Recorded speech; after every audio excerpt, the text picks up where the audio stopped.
First of all, I mentioned that you obviously covered and incorporated a really diverse range of styles in your music over time. I was just wondering, why you think you were able to do that so well. Well, I got into music as a child. The first time I saw a gramophone. I don't know if any of you know what a gramophone is. The thing you wind up and then for every record. Excuse me. And I was fascinated by this box that could bring out all these wonderful sounds, all kinds of varied sounds. And I was about 3 years old when I insisted that they hold it for me so I can wind it up myself and put the needle on the record. So by the time I was 5 years old, my parents thought that maybe my interest in music was good enough to take piano lessons. So I got piano lessons. And unfortunately for me, I've been a musician ever since. This is my 60th year as a musician, and I'm still learning. When you get affected by something you like, it's not just the final product. I think that should interest you. It's like how it gets there, especially today in an age where you just press a button and it's there. So I think I was very curious, and I followed music into many other things that came with it. And it is for that reason that I've never been able in my head to categorize. If I hear a Chinese song from Canton and I like it because the song is nice. And I don't think it's Chinese. If I hear something from Timbuktu, I don't say because it's from the Sahara Desert, it's deep or something like that. What sort of records were being played in your household? What sort of music were you exposed to as a child? It wasn't just in my household. Everybody had a gramophone.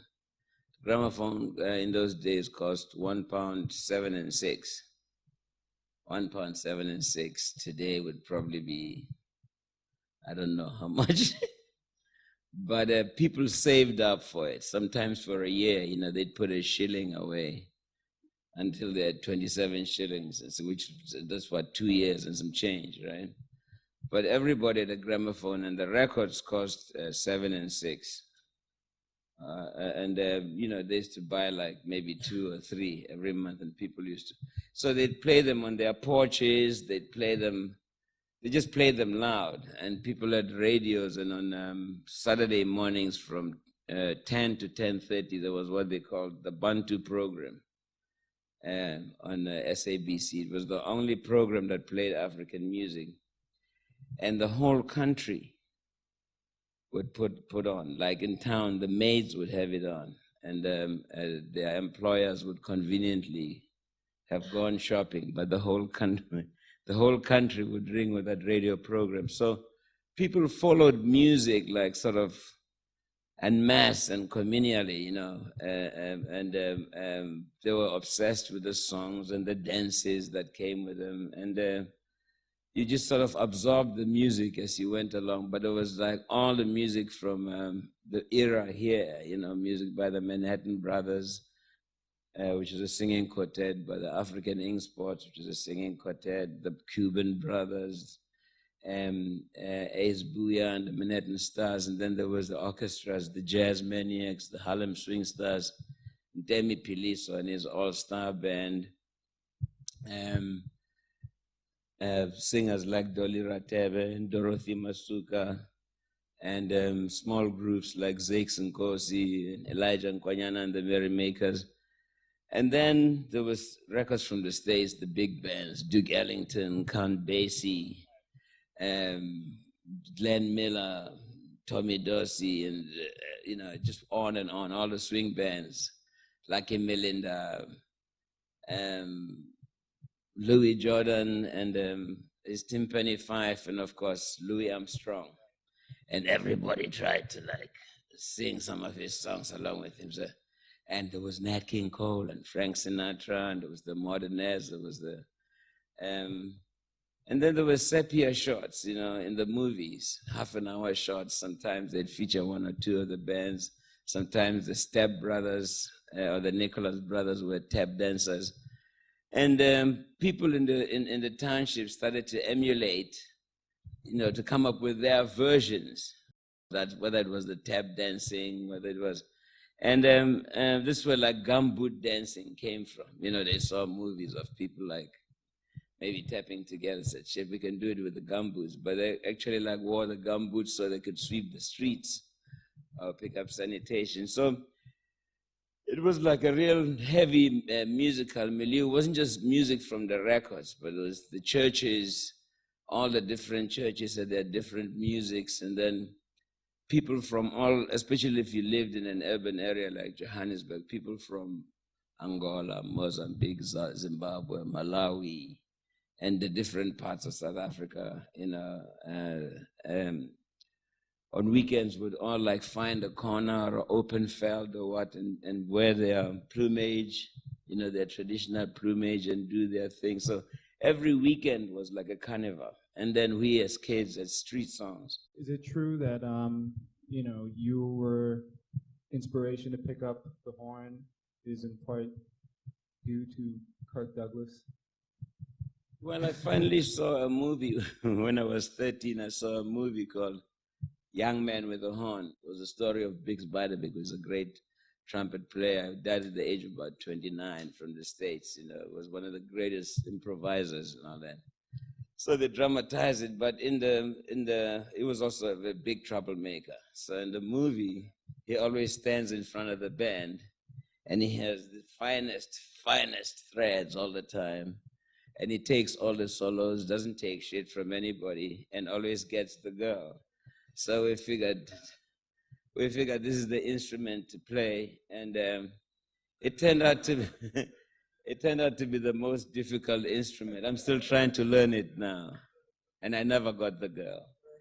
You were also mentored by an individual, Archbishop Trevor Huddleston.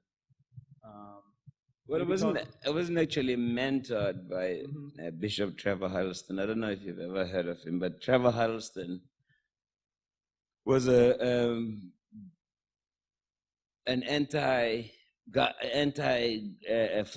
not even anti-apartheid. He was Verwoerd was the architect of apartheid in this country, the arch-architect, but he hated Verwoerd with a passion.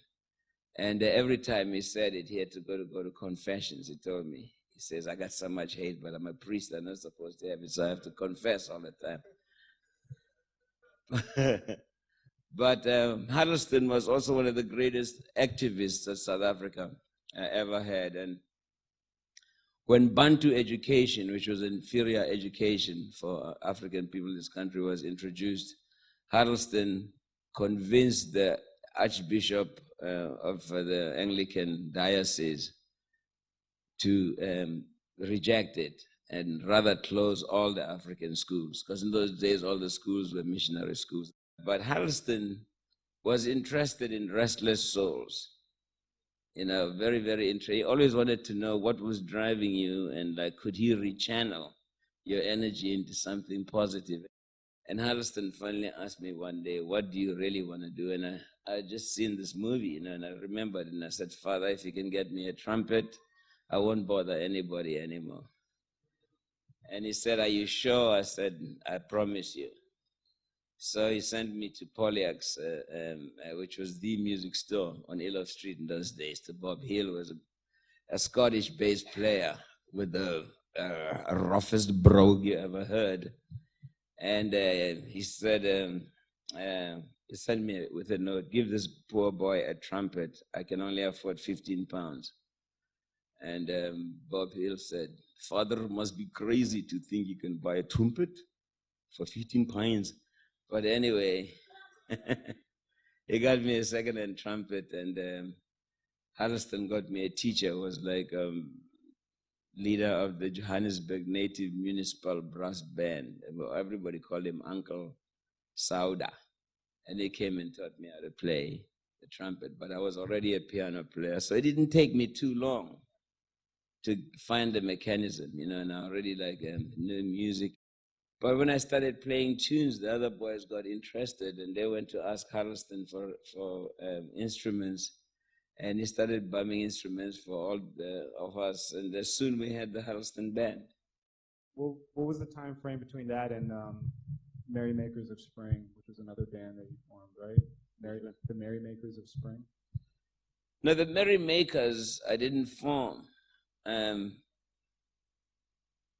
There was a trumpet player called Elijah Nkwanyana, who I still try to play like, and he played in Peter Nzani's band, in the Merrymakers, where I'd grown up, and he was just a fantastic player, amazing player, and my dream was really to be able to play Mbaqanga, which was like the township dance band music of those days, Kwela.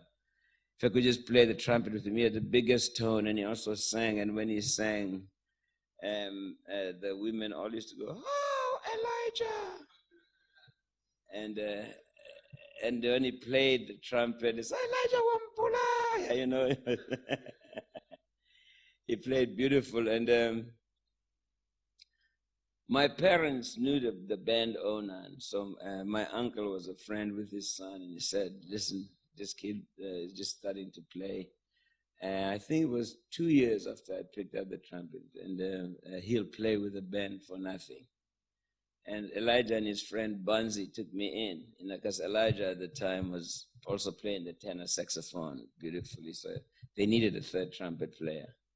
And then the left-handed trumpet player, Anyan, and I became the third trumpet player in the Merrymakers, and that's where I cut my teeth.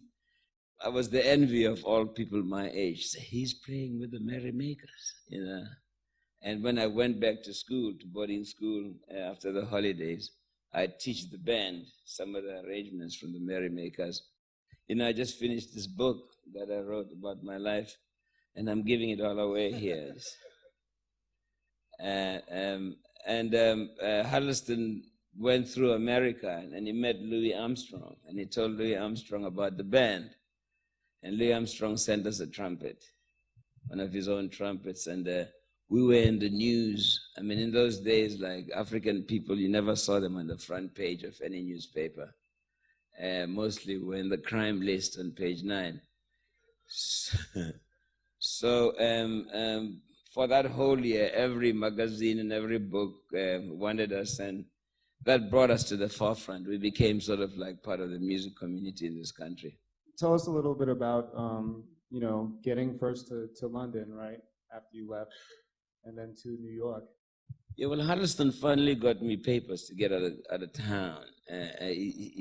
Johnny Dankworth was a great English jazz band leader, had been here, and he was deported when they found out he was married to a Jamaican woman of African blood by the name of Clear Lane. And then Yehudi Menuhin also came here, and he was deported for like hobnobbing with the natives. So Harleston hooked up with him because at the time he was like setting up the anti-apartheid movement overseas. And they started becoming very big activists and activism organizers overseas, and he got them to get me a letter from the Guildhall School of Music to say that they accepted me. And with that, I was able to get my passport. And you got to New York through also some sponsors. But I'd grown up with and around Miriam Makeba. We're very close. And but when I was in England, it was 1960, and she had like really broken out big in the States.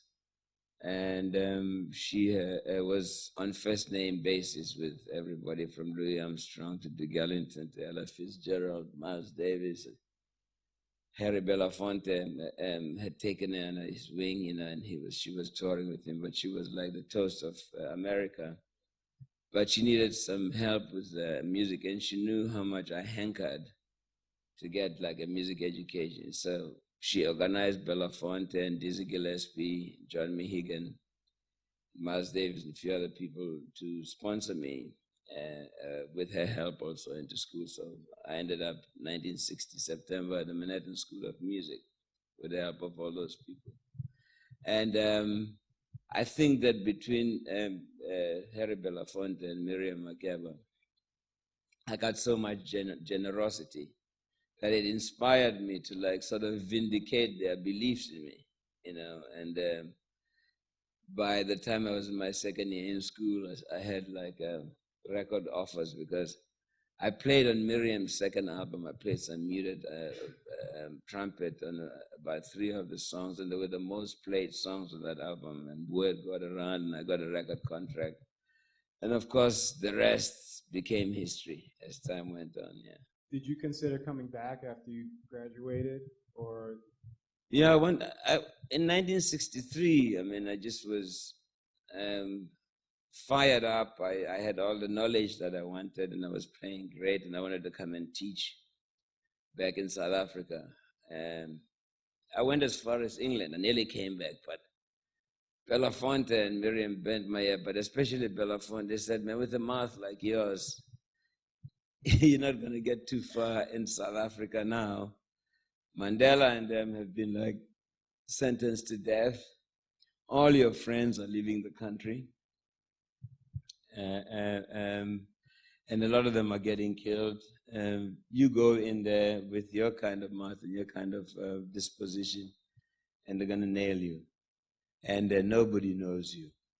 So you're not going to make it. And if they kill you, nobody's going to know, because, and we'll all be like, you know, after a week or two, we'll have forgotten about it, you know. But if you stay here and try and make a name for yourself and talk about your country the way you feel, you will have access to the media, and you'll be able to, you know, pass the word around on behalf of the sufferings of the people back there, and you'll be able to do it through song, etc. And I remember I said to him, but Harry, how do I know? How do I know that I'm going to make a name? And he said, man, we can't give you everything. We're on your side. Ain't that enough for you? So it's very important for me in the rest of my life to give back. I don't think I'll ever be able to like pay back what was done for me, because very many people helped me. And if you don't give, I guess you don't get, you know. So Miles Davis pulled me aside one day, man, and he said, listen, let me tell you something. You want to be a jazz musician, there's thousands of us. You're just going to be a statistic, you know. But if you put some of that shit from your home into the shit you do, you know, every other word with Miles was shit. And you put some of that shit from your home into the shit you're doing now, your shit's going to be mean, you know. You're going to be bad, you know, and then we're going to learn something from you, you know, something that we don't know. And I said, are you sure? I said, yes, because this way, man, you're just going to be a motherfucking sideman the rest of your life.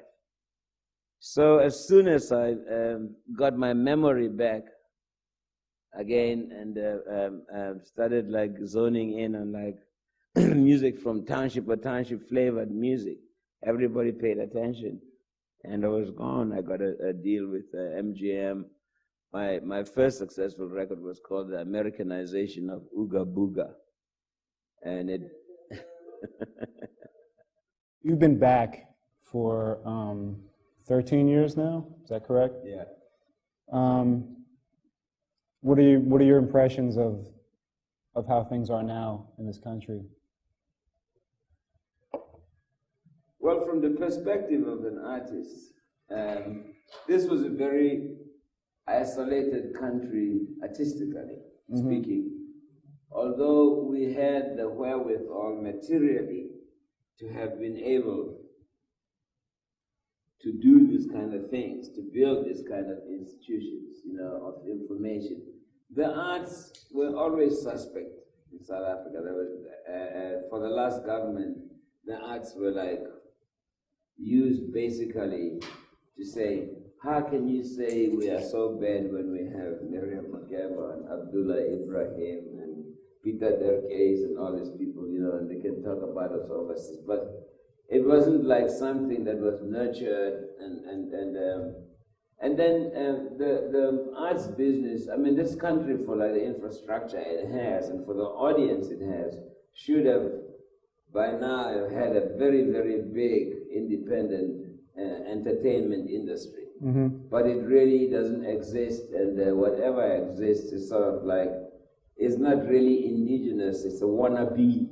You know, we imitate other countries, and yet our resources in South Africa and in Africa, but especially here, are so diverse. You know, we have such a rich history, and we have like a cross-section of so much wealth and so much different kind of peoples and music and sounds and so many stories. You know, I mean, this is a country that had 350 years of endless wars.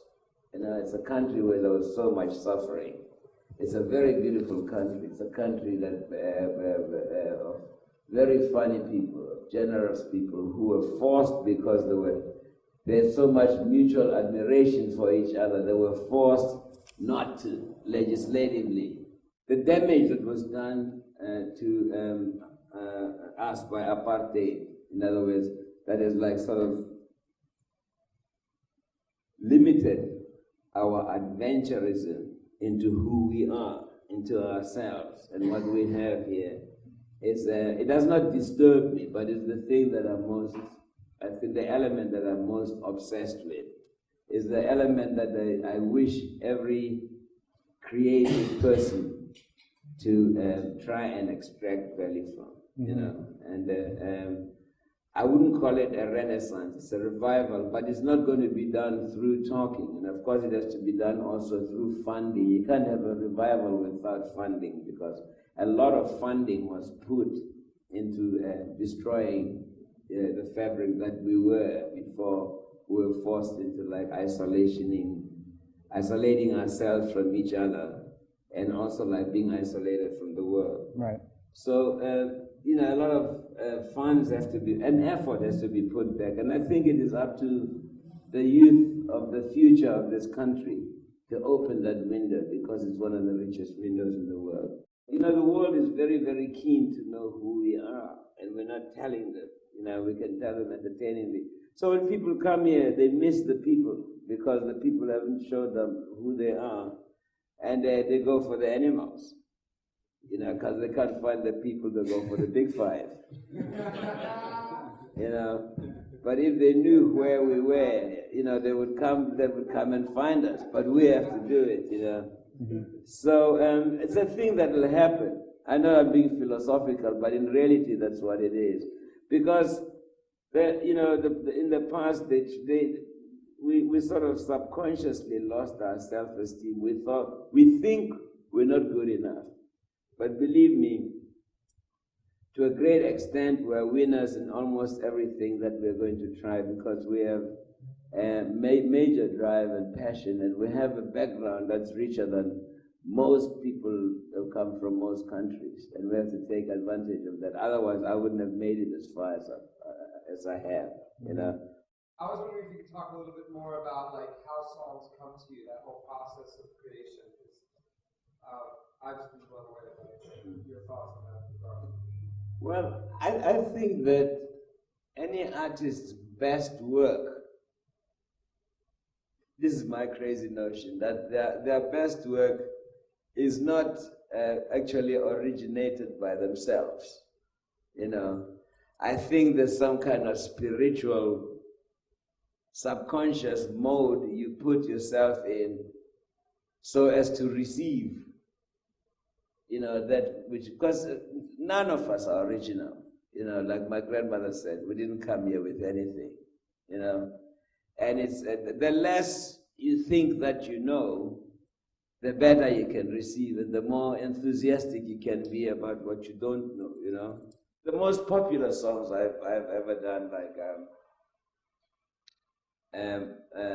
Bring Back Nelson Mandela, you know.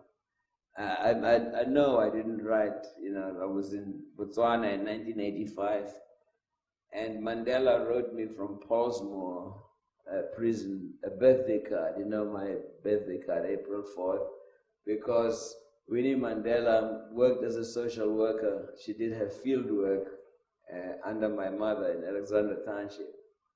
So she knew us from that time, and when she would go and visit Mandela, she would tell him what I was doing overseas or in Botswana and what my sister was doing.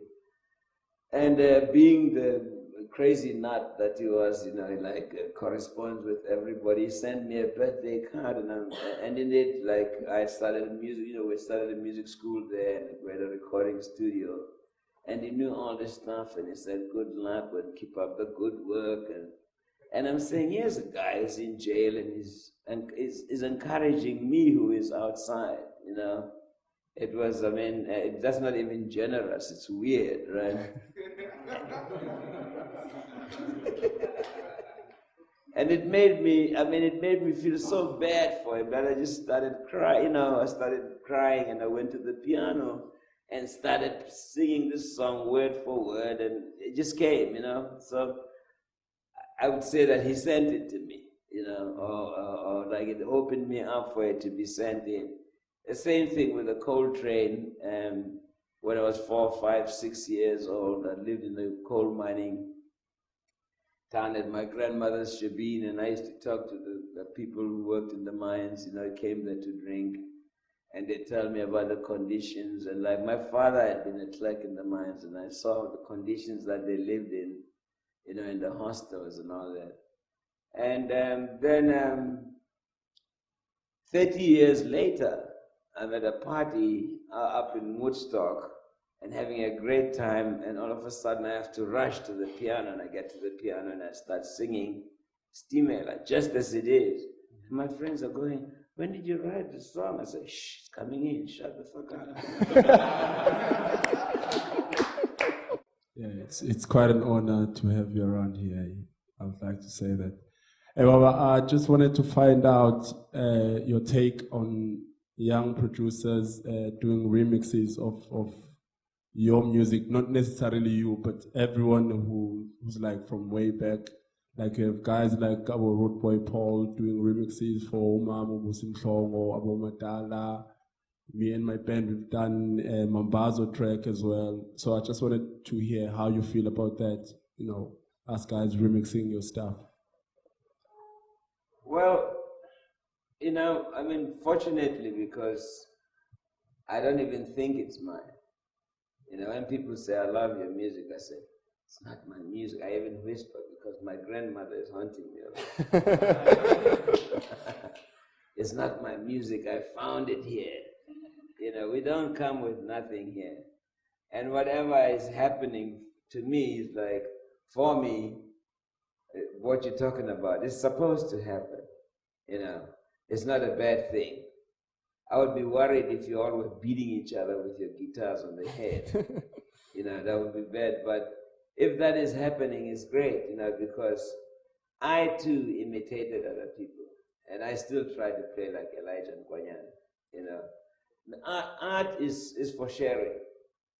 Anybody, if you find any artist and they use the word, this is my, already there's a problem there, because there is nothing that anybody can say is theirs. Even Einstein tried to explain that, with his theory of relativity, but people said, he's a genius. He's a genius. He said, I found it here, When you look at a group like Mafigizolo, they're doing like original music of theirs, but it's like they come from the 1940s, their sound and all that. So with a group like that, you immediately know that it's not their fault. They sent. You know what I mean? They definitely sent. They don't know, they're just mediums. What do you think about that late stuff that Miles Davis started to do in like early 70s? This electronic stuff? Because people thought it was whack, because it was too futuristic for them. Well, it was sent to him. Mm-hmm. That's all I can say. But did you like that? I liked some of it. Mm-hmm. I liked some of it.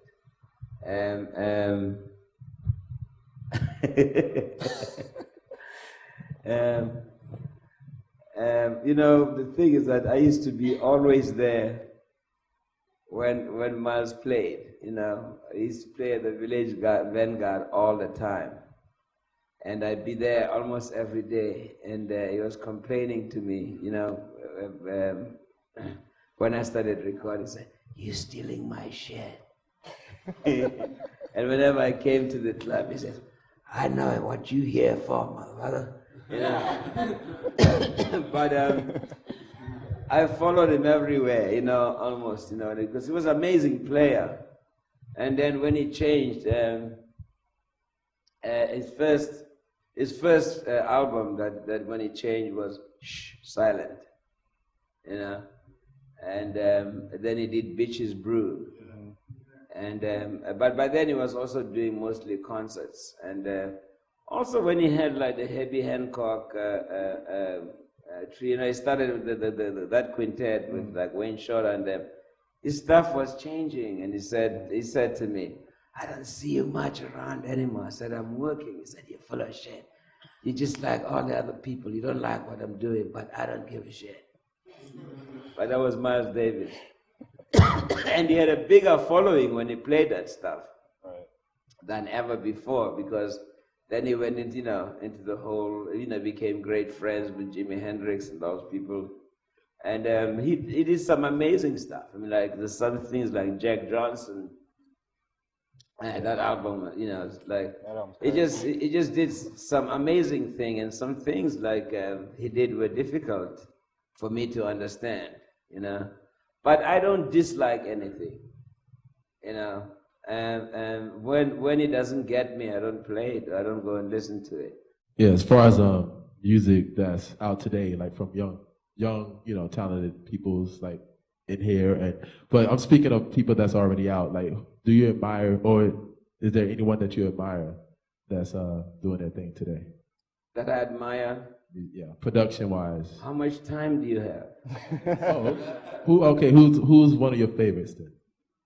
It depends. It depends on the week. You know, it depends on the week, because this week. This week in my car, I'm playing Busim Mhlongo, Salif Keita, his new album.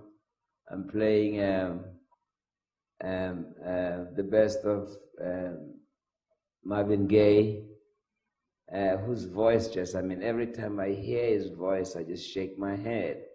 And I've got the old Louis Armstrong with Jack Teagarden, where they used to, the trombone player, where they used to do those duets. Oh, rocking chair's got me. Right. And I've got my Figgy Zolo. In fact, I just did on their new album, I just did a duet with my Figgy Zolo about Here Come the Police, Nanga Mapoisa, you know. And we co-wrote the song. And that's the 5th album. And the sixth record I got is Gilberto Gil's new album. You know, he's an old friend. He's not a minister of culture in Brazil, but but I change my records every week. Sometimes I'm playing classical music. Sometimes I play Eastern music. Some of my most favorite music is Gregorian chants. You know, I mean, the harmonies. I went to Georgia, to Tbilisi, you know, in Georgia, and in every church, 24 hours a day, they have Gregorian singers just singing round the clock. And the harmony and the purity of their voices is just like amazing.